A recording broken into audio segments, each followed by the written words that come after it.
बोलिए नंदनंदन भगवान की जय। प्रिय बंधुओं, आप सबका मंगल हो। कार्तिक के मास में क्या खावें और क्या नहीं, इसका विचार। कार्तिक मास में क्या खाना चाहिए, क्या नहीं करना चाहिए, क्या करना चाहिए, यह नियम वैष्णव खंड कार्तिक मास महात्म्य में स्कंद पुराण में, अन्य पुराणों में भी वर्णन दिया गया है। कैसे कार्तिक मास का हम नियम मानें। कार्तिक मास आने पर निश्चित वस्तुओं का त्याग करना चाहिए। कार्तिके द्विदलम त्यजेत। कार्तिक में सर्वप्रथम तो द्विदल, जो एक दल रहता है किंतु तोड़ने पर जिसके दो दल हो जाते हैं, उसका त्याग करना चाहिए। दो दल में दालें आती हैं, जैसे जो दालें होती हैं वह सारी दालें द्विदल कहलाती हैं। तो कार्तिक स्नान करने वाले को तो दाल खाना ही नहीं चाहिए। किंतु यदि और सब लोग जो स्नान नहीं कर रहे हैं वह भी इस नियम को माने, तो उनके लिए भी यह पुण्य की वृद्धि करने वाला, आरोग्य की वृद्धि करने वाला नियम है। कार्तिके द्विदलम त्यजेत। कार्तिक में दालें नहीं खाना चाहिए। कार्तिक मास आने पर निश्चित वस्तुओं का त्याग करना चाहिए। तेल लगाना, कार्तिक मास में तेल नहीं लगाना चाहिए। केवल एक ही दिन तेल का मर्दन शरीर में करना चाहिए, और वह है नरक चतुर्दशी। नरक चतुर्दशी के दिन संपूर्ण शरीर में तेल की मालिश करके फिर स्नान करना चाहिए।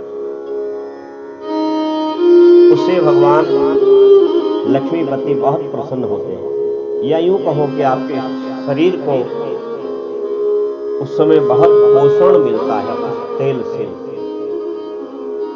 किंतु अन्य दिनों में तेल नहीं लगाना चाहिए। अब यहाँ विचार करने योग्य बात यह है कि यह तेल काय का है? तिल का। तो तिल का, सरसों का तेल नहीं लगाना चाहिए। लेकिन नरक चतुर्दशी को इन दोनों में से किसी एक का, तिल का तेल अगर लगाएं तो बहुत अच्छी बात है। इससे भगवान यम बहुत प्रसन्न होते हैं। शेष दिनों में तेल नहीं लगाना चाहिए, किंतु सुगंधित तेल लगाया जा सकता है। यद्यपि षष्ठी आदि तिथियों को, एकादशी को यह तेल भी त्याग देना चाहिए। परान्न भोजने ना खा, पराया दिया हुआ भोजन ना खाएं। संभव हो तो तेल का भी त्याग कर दें। घृत आदि खावे,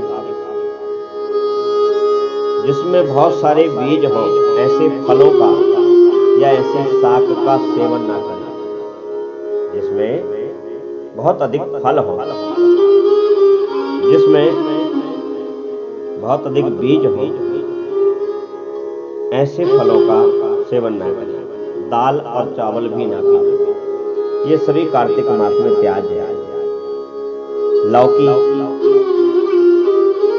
गाजर, बैंगन, वनभटा, ऊंट कटारा, बासी अन्न, भमसीड़, मसूर, यह सब का त्याग कर देना चाहिए। जो व्रत करता है उनको एक समय भोजन करना चाहिए। कांसी के पात्र में, जो कांसा होता है, कांसे के पात्र में भोजन नहीं करना चाहिए कार्तिक के महीने में। कांजी जो चावल से बनाई जाती है वह ना खाएं। दुर्गंधित पदार्थ ना खाएं। किसी समुदाय का, समुदाय कहते हैं संस्था को, किसी संस्था आदि का दिया हुआ अन्न ना खाएं। किस किस का अन्न ना खाएं? वैश्या का अन्न ना खाएं, ग्राम पुरोहित का अन्न ना खाए, किसी शूद्र का अन्न ना खावे, सूतक का अन्न ना खावे, पातक का अन्न ना खावे। ये सभी अन्न त्याग देने योग्य है कार्तिक व्रत करता है। श्राद्ध का अन्न ना जीवे, रजस्वला के द्वारा दिया हुआ या छुआ हुआ अन्न ना खावे, जनन शोच अथवा मरण शोच का अन्न ना खावे, लसोड़ा जो एक फल होता है उसका फल, उसका अचार आदि ना खावे। इन सबको कार्तिक स्नान व्रत का संकल्प करने वाला, कार्तिक स्नान व्रत का पालन करने वाला स्त्री पुरुष अवश्य त्याग दे। निषिद्ध पत्तलों में भी भोजन ना करें, जैसे महुए का पत्तल, केले का पत्तल, जामुन का पत्तल, इनके पत्तल में भोजन करना चाहिए, किंतु कमल के पत्ते पर कदापि भोजन ना करें। कार्तिक मास आने पर जो वनवासी मुनियों के अनुसार नियमित भोजन करता है वह चक्रपाणी भगवान विष्णु के परम धाम में जाता है।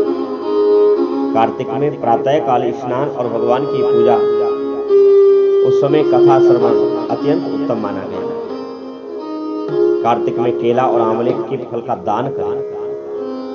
शीत से कष्ट पाने वाले ब्राह्मणों को, ऋषियों को, गरीबों को, दीनों को जो वस्त्र, कपड़ा, कम्बल आदि दान करता है। कार्तिक में जो भक्ति पूर्वक भगवान विष्णु को तुलसी दल समर्पित करता है वह संसार से मुक्त हो जाता है, भगवान विष्णु के परम पद को प्राप्त होता है। श्री हरि के परम प्रिय कार्तिक मास में जो नित्य गीता पाठ करता है उसके पुण्य फल का वर्णन सैकड़ों वर्षों में भी नहीं किया जा सकता। जो श्रीमद् भागवत का भी श्रवण करता है वह सब पापों से मुक्त हो परम शांति को प्राप्त होता है। जो कार्तिक की एकादशी को निराहार रहकर व्रत करता है वह निसंदेह पूर्व जन्म के समस्त पापों से मुक्त होकर के दिव्य लोक को प्राप्त होता है।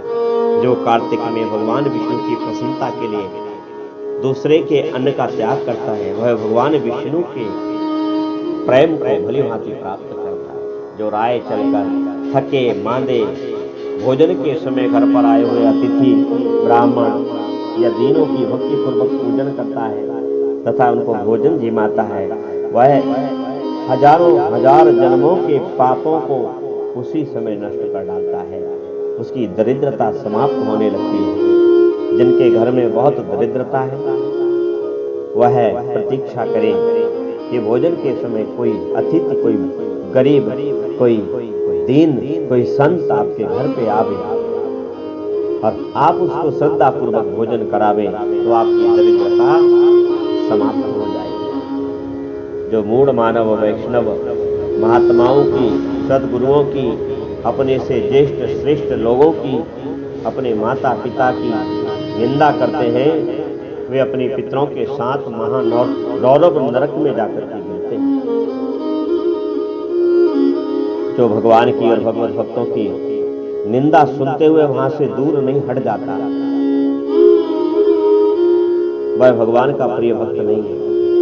उसे भी वही दोष लगता है। जो कार्तिक मास में भगवान विष्णु की परिक्रमा करता है उसे पग पग पर अश्वमेध यज्ञ का फल प्राप्त होता है।